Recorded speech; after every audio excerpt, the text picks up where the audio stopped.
Goeiemiddag en baie welkom by nog 'n episode van Praag TV. As jy nog nie op die kanaal ingeteken is nie, maak gerus so en moenie vergeet ook om op die klokkie te druk nie, dan kan jy ook kennisgewings van toekomstige video's ontvang. Nou, vandag se onderwerp is Paul Creer se nalatenskap. En ek gaan so 'n bietjie verwys na 'n artikel wat ek vandag in Netwerk 24 gepubliseer het. Dis 'n 1500 woorde artikel wat hulle goed gunstiglik geplaas het, met 'n hele klomp illustrasies en so meer. En ek maak so aan die einde so 'n paar punte daar, so 4, oor Paul Creer se nalatenskap, en ek het gedink dit kan ook 'n goeie idee wees om 'n bietjie daaroor te gesels.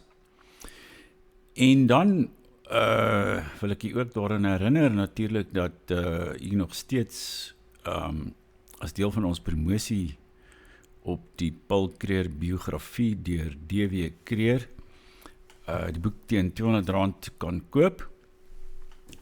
Hier so lyk dit, ek het dit al voorheen getoon. En ja, hierso, jy kan sien op die agterblad is daar 'n skildery van 'n Duitse skilder met die naam Fritz Wieggraff. En dit is geskilder in 1900. Daar's 'n hele lang relasie so op die agterteks, hierso op die flapteks aan die agterkant daaroor. Jy kan dit gerus gaan lees as jy die boek kry, baie interessant. En dit toon 'n hele aantal boereleiers van daardie tyd toe wat besig hulle te deputasie na Creer toe gestuur, en hy is besig om na hulle te luister op hierdie skildery. Jy kan in die beskrywing die skakel vind waar jy die boek kan aanskaf, want dit is nog steeds Oktober maand, Creer se verjaardag natuurlik, wat in Oktober plaasgevind het. En ek het sommer gedink, ter inleiding kan ons bietjie kyk na Leipold se gedig, wat jy seker almal ken. Ek het dit sommer op die gegoogel en het hierso gekry op die Nederlandse digitale biblioteek se webblad. En daar word dit baie mooi weergegee. Ek vertoon sommer hier op die skerm. Oktober maand, viooltjies in die voorhuis, viooltjies blou en rooi. Viooltjies orals op die veld en orals ai so mooi. Dit is die maand Oktober, die mooiste maand. Dan is die dag so helder, so groen is elke aand, so blou en sonder wolke, die hemel heerlik bo, so blomtuin vol van kleure, die asfaal ou Karoo. Dit is die maand Oktober, die varkblom is in bloei. Oor al die seekoegate is kafferskuil gegroei. Die koppies kort gelede, nog soos 'n klip so kaal, het nou vir welkomsgroetnis hul mooiste voorgehaal. Nou ja, dit is my baie oulik dat die Nederlanders ons klassieke Afrikaanse poësie daar's op hulle digitale biblioteek Nederland beskikbaar stel, heeltemal gratis. Jy kan dit daar gaan lees. As ook 'n hele klomp ou Afrikaanse boeke daarso wat 'n mens kan lees, byvoorbeeld Laatvrugte deur Seun van den Neever. Dis 'n fantastiese boek wat ek by u almal kan aanbeveel. Dis een van ons heel grootste klassieke werke wat heel wat sê oor die stryd wat ons in die verlede moes voer om net om plase te vestig in hierdie land. Dis 'n klassieke plaasroman, soos bekend staan. Maar ja, terug by die onderwerp. Paul Creer. So lyk my artikel vandag. Repliek Dan Rood, Paul verdien daarom beter behandeling as dit.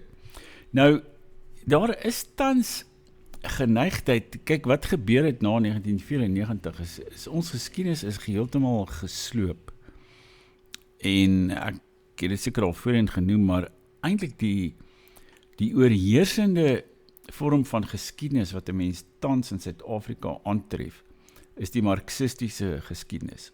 En dit is geskryf deur 'n aantal marxistiese akademici aan universiteite hier en in Brittanje, veral in Brittanje.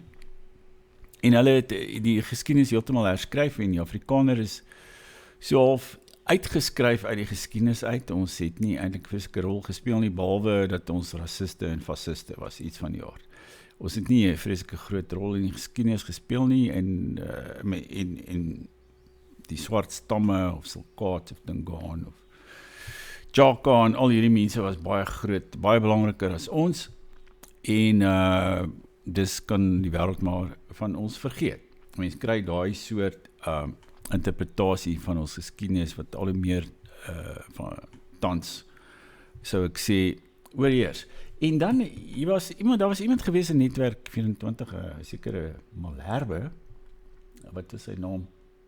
Ja, Isak Malherbe, hy is so 'n oud joernalis, en hy het so 'n karikatuur van Paul Kruger geskep, en dis dan waarop ek geantwoord het. En ek het 'n paar dinge, jy weet, daar genoem, soos byvoorbeeld, ek vra daarso vir hom, indien die ZAR so 'n sukkelende staatjie onder 'n bekrompe president was, sou dit mos nie nodig gewees het om 500,000 Britse soldate hierheen te stuur om regimeverandering teweeg te bring nie. Leander Starr Jameson en sy manne se poging op 29 Desember 1895 sou mos genoeg gewees het om Britse heerskappy te vestig, nie waar nie. En dan noem ek ook daar, in die paragraaf net daarna, nie net die ZAR nie, maar die volk self het die invallers gemobiliseer. In D.W. Kruger se gesaghebende publikasie, Paul Kruger biografie, skryf hy oor die Jameson inval. Aanlang teen Nuwejaarsdag was daar reeds meer as 10,000 man byeen, in baie gevalle spontaan en sonder bevel. Die inval het klaaglik misluk, maar wêreldwyd weerklank gevind en veral in Nederland, Duitsland, Frankryk en tsaristiese Rusland groot simpatie vir die beleerde Boererepubliek gewek. En ek verwys daarso ook, kyk, daar's nou natuurlik, daar's baie goeie kommentare wat ook onderaan hierdie artikel, en mense hou daarvan, hulle komplimenteer my daarop. Maar ek noem ook in die artikel, wat ek miskien later aanlyn sal publiseer, so oor 'n paar dae, dat mense sê nou, omdat ons nou daardie oorlog verloor het, moes ons dit nooit geveg het nie. Maar die Amerikaners, toe hulle vryheidsoorlog in 1776 geveg het teen die Britte, dieselfde Britse Ryk, het hulle ook nie geweet dat hulle gaan wen nie. En trouwens, ek was so 'n paar jaar gelede daar by Mount Vernon, naby Washington, by Washington se huis, sy oorspronklike plaas opstel waar hy gewoon het met sy 200 slawe. Ja, Washington was 'n groot slawe-eienaar. En daar sou het Amerikaners vir my baie mooi verduidelik, dat as die Franse nie die Amerikaners gehelp het teen die Britte nie, sou hulle totaal en al die oorlog verloor het teen die Britte. Hulle sou dit baie verder verloor het as wat ons hier verloor het teen die Britte. En dis danksy Frankryk dat Amerika vandag 'n onafhanklike land is, anders sou hulle nog steeds 'n Britse kolonie gewees het. So dis 'n goeie punt om in gedagte te hou, dat die geskiedenis, ja, speel maar op 'n sekere manier uit, en jy kan nie vooraf sê wat in 'n oorlog gaan plaasvind, of wat nie gaan plaasvind nie, en ek noem ook daar natuurlik dat die Britte wou daardie oorlog gehad het, hulle was vasbeslote om dit te veg, en niks wat Kruger gedoen het, sou dit kon stuit nie. En Smuts, wat saam met hom daar in die tent naby Bloemfontein onderhandel het, met Milner, hy het ook vir Kruger gesê, daar's niks, geen saak van hierdie man te speer nie, hy wil oorlog maak. Niks wat ons sê, geen toegewing wat ons kan maak. En op die ou einde, dink ek, het Kruger gesê, die uitlanders kan binne 3 jaar, vandat hulle in Johannesburg aangekom het, waar ook al, kan hulle burgerskap kry en stemreg kry. Maar selfs dit was nie goed genoeg vir Milner nie. Hy wou eenvoudig net die ZAR op sy knieë dwing, en daarvoor was hulle bereid om daardie oorlog te voer, wat die duurste oorlog in die 19de eeu was, wat Brittanje ooit geveg het, en ek dink afgesien van die Eerste Wêreldoorlog, jy weet, bietjie later, was dit die duurste oorlog in die geskiedenis van Brittanje. Ek weet nie van die Tweede Wêreldoorlog nie, maar dit was 'n geweldige ding en selfs, ja, as mens kyk na die Britse literatuur en wat ook al, ja, dit het 'n baie groter merk natuurlik op ons gelaat as op hulle, maar dit was ook vir hulle in baie opsigte 'n finansiële ramp gewees. En hulle het ons natuurlik hier kom uitbuit om daarvoor te vergoed. Maar jy kan ek sal binnekort die artikel online publiseer, en dan kan jy dit gaan lees. Maar as ons nou praat van Paul Creer se nalatenskap, ek noem 4 dinge daar, wat vir my, dink ek, belangrik is, wat Creer aan ons nagelaat het, en dit is, die eerste, in die eerste instansie, het Creer 'n baie sterk sin gehad vir ons band met Europa, nie met Brittanje nie. Want kyk, in die hele 20ste eeu was ons amper 'n skoothontjie van Brittanje, behalwe nou, dink onder verwoed, toe hy uit die Statebond uitgestap het. Maar ons het in al die Britse oorloë geveg, in die Eerste en Tweede Wêreldoorlog, in die Koreaanse oorlog. Selfs die grensoorlog was op 'n manier 'n soort van oorlog wat ons vir die Weste of vir die Britte en die Amerikaners geveg het, en die oomblik toe hulle ons nie meer nodig gehad het nie, toe hulle ons net soos 'n warm patat gelos en ons eintlik in die rug gesteek. En hierdie verskriklike bewind wat ons tans leef, hulle het gesorg dat hulle aan bewind kom, dat die ANC aan bewind kom. Maar Creer was meer van 'n eurofiel, om het so te stel, uit met die lande in Europa, met Nederland, Frankryk, Duitsland, baie goeie bande behou, en ek dink as hy kaarte anders gespeel het, sou die Eerste Wêreldoorlog dalk in Suid-Afrika begin het, en ek dink sowel, Duitsland as die Rusland onder die Tsaar, en die Nederlanders dalk, hulle sou, Nederlandse regering, hulle sou hier sy aan sy met ons kom veg het. Maar natuurlik het baie van hulle burgers ook hier kom veg, en die Russe het natuurlik die Russiese verpleegsters en dokters en mediese personeel hier naartoe gestuur om die boere te kom help.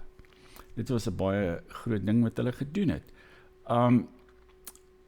Nou, dan die tweede ding wat Creer aan ons geleer het, was vryheid en soewereiniteit. Dit was vir hom ononderhandelbaar. Hy was self op die groot trek, en hy het geweet hoe moeilik dit was, en dat ons dit nie moes prys gee nie. Maar ek sou sê, ek verstout my, ek sê in die artikel, ek verstout my om te sê dat daardie vryheidsbeginsel ook later vir die hele Britse Statusbond tot voordeel was. Want hierso rondom, kyk, in 1926 was daar die sogenaamde Balfour-deklarasie, waar Lord Balfour, wat ek meen destyds die eerste minister van Brittanje was, dis ook hy wat natuurlik Israel tot stand laat kom het.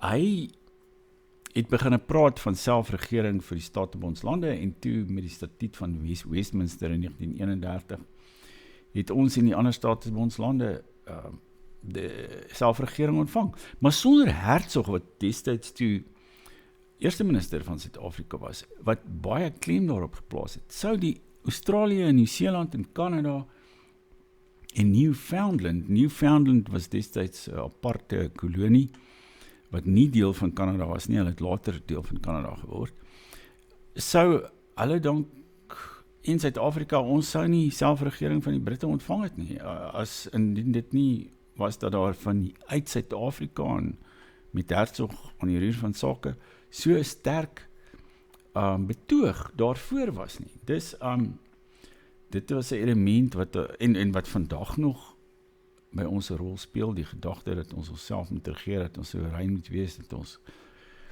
oor vryheid behoort te beskik. En aan die derde plaas het Creer 'n sterk Afrikaner of boere identiteit gevestig. Want een van die belangrikste dinge wat Creer gedoen het, was dat hy nie Engelse amptelike taal in die Transvaal gemaak het nie. Want sover ek verstaan, was Engelse amptelike taal in die Vrystaat. En dit het tog 'n soort, dit het tog 'n bepaalde rol gespeel. Ek dink die Vrystaters het op 'n manier nie heeltemal so wantrouig na die Engelse gekyk soos mense in die Transvaal nie, vanweë die feit dat Engels 'n belangrike rol in die Vrystaatse regering gespeel het. Maar natuurlik, toe dit op die oorlog uitgeloop het, die Vrystaters sy aan sy met die Transvaalers geveg. En hulle was selfs met die grootste bitterheinners. En dan, kreeg dit ook die Hollander onderwysers hierheen laat kom.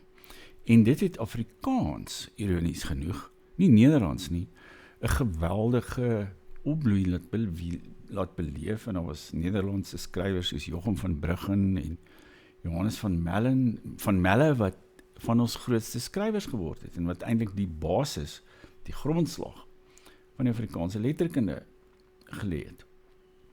En dan, in die vierde plek sou ek sê, daar was ook die kwessie van, ek dink, kreeg dit ook probeer om 'n pro-Afrikaanse of pers te vestig in Suid-Afrika. Want in Johannesburg was daar natuurlik die imperiale pers van De Star, wat die oorlog aangepraat het en wat Britse heerskappy gepromoveer het, gepropageer het. En hy het probeer op sy manier en dit daarvoor word hy nou ook kwalijk geneem. Hy het van hierdie Joodse sakemanne oorreed om ook geld te bewillig vir koerante wat sy regering sympathiek gesind sou wees. En daar was so 'n koerant, De Pers of De Pres, hy was tweetalig, maar daar was ook 'n ander interessante Engelstalige publikasie in Johannesburg met die naam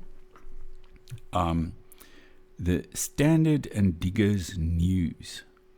Nou, ek het hierso so 'n ou afbeelding daarvan in die hande gekry. En hierso kan jy sien hoe dit gelyk het. Daar's van die advertensies, daar's 'n Cuthbert Boot store of iets van die aard, wat later die Cuthbert's winkel in Suid-Afrika geword het, neem ek aan. En daardie koerant was 'n soort populêre koerant wat deur die werkers en die klein sakemanne en die mynwerkers en die gewone mense in Johannesburg gelees is. En hy was ook geweldig pro-kreer. Daardie koerant het toevallig ook aan 'n Joodse man behoort, 'n Mendelssohn, alhoewel hy het 'n vernoot met die van Bruce ook gehad. En interessant genoeg het toe die Engelse nou in 1900 Pretoria oorneem, het hulle ook hierdie koerant, sy hele drukpers, Mendelssohn se drukpers in Johannesburg, genasionaliseer, en hulle toe dit gebruik vir hulle eie propaganda. En na die oorlog was daar selfs in die Britse laarhuis gesprek, ek het dit ook hier op die internet raak geloop, waar Churchill en ander mense in die Britse laarhuis daaroor gedebatteer het, en eintlik het die Britse regering vir Mendelssohn 20.000 pond geskuld, omdat hulle sy drukpers gevat het en net gebruik het tydens die oorlog, en selfs na die oorlog, ek dink tot 1906. Hy het dit nooit eintlik teruggekry nie.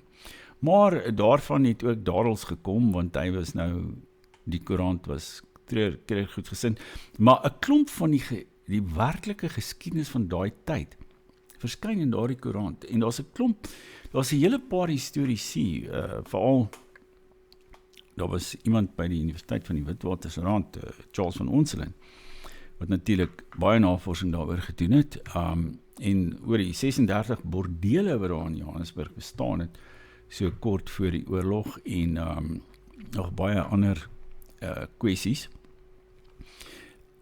En daar was ook 'n Amerikaanse vrou, wat van die Universiteit van Californië, wat ook navorsing gedoen het, en sy het bo alle twyfel vasgestel, dat die uitlanders eintlik kreer baie goed gesind was, die gewone uitlanders in Johannesburg, en dat kreer hulle beskerm het teen hierdie groot finansiers en kapitaliste uit die buiteland, wat besig was om hulle greep op die rand te verstewig, en uiteindelik om al ons minerale rykdom vir hulle self toe te eien.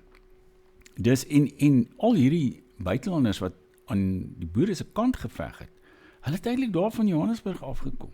Hulle was gewone mense van Johannesburg, wat pro-Kreer was. Uitlanders, sogenaamd, jy weet, van verskillende volkere in Europa. En hulle het sy aan sy met ons mense daar geveg. Maar dit hoor 'n mens nooit nie.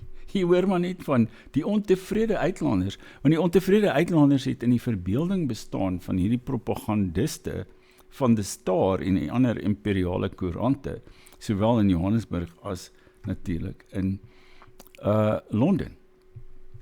Dus, ja, daardie gedeelte, ek dink, is geweldig belangrik.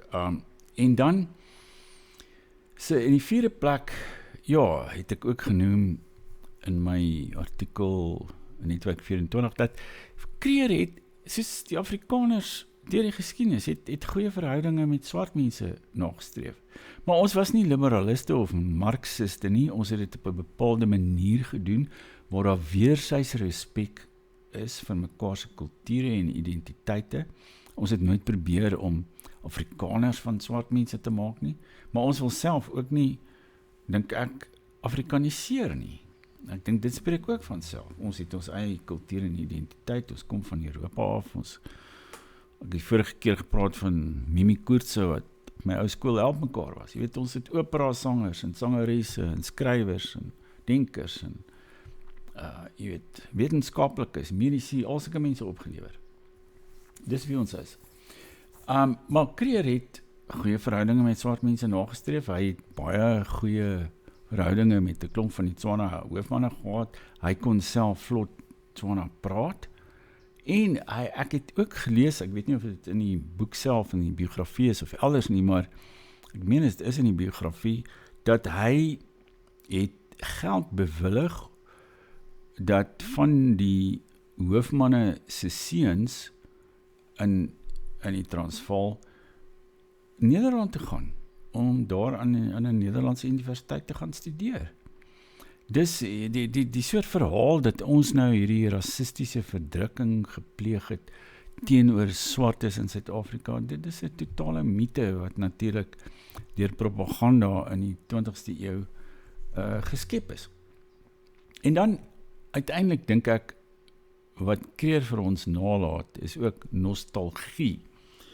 En ek het op 'n stadium 'n onderhoud gesien met 'n Franse denker, ook 'n tamelike revolusionêre figuur, ou Régis Debray is sy naam. Hy was 'n paar jaar in die tronk in Suid-Amerika, omdat hy iets met Che Guevara en Fidel Castro en so meer te maak gehad het. En hy het daar in die tronk net boeke gelees, want hulle het hom nie hulle het nie toegelaat dat hy politieke boeke lees nie, net romans en sulke goed. Maar hy sê self, hy het heeltemal nou die politiek afgesweer en hy lees deesdae nou net romans. Maar eers in sy onderhoud sê hy, nostalgie is die mees revolusionêre gevoel wat daar is. Want ons wil die paradys wat ons verloor het in die toekoms herstel. En ek dink daardie gedagte leef vandag steeds in ons binneste, dat daar was 'n tyd toe ons onsself regeer het in die Transvaal en in die Vrystaat. En waar ons het konsuls in ander Europese lande gehad. Ons is erken as 'n state deur die hele beskaafde wêreld. En ek dink iewers in die toekoms, ons gaan ons weer daarna streef. Miskien nie hierdie geslag nie, miskien selfs nie die geslag wat na ons kom nie. Maar ek dink iewers in die toekoms gaan daar weer die besef by ons mense posvat dat daardie toestand wat ons eers gehad het, of daardie bestel wat ons eers gehad het, dat dit weer in die toekoms moet bestaan. En miskien gaan omstandighede so verander, dat dit makliker sal wees om dit weer te bekom, om weer ons vryheid te bekom. Dus, dit sluit 'n bietjie vir my aan by wat Kreer gesê het na die verlies van die Tweede Vryheidsoorlog, het hy gesê, moes iets in die trant van al die beste uit die verlede en by jou toekoms daarop. En ek dink die beste uit ons verlede was juis die feit dat ons onsself op 'n stadium geregeer het en dat ons selfbeskikking geniet het vir 'n sekere periode tydens die 19de eeu. Nou ja, dit is 'n paar gedagtes wat ek in hierdie artikel noem, daar's nog 'n paar ander gedagtes ook, en soos ek sê, ek gaan dit nou oor 'n paar dae waarskynlik aanlyn plaas, dan kan u dit lees, en u kan die boek, Paul Creer boek koop by die skakel hieronder in die beskrywing, en dan volgende keer, dan gesels ons weer oor 'n ander onderwerp, en tot dan sê ek totsiens, en alles van die beste.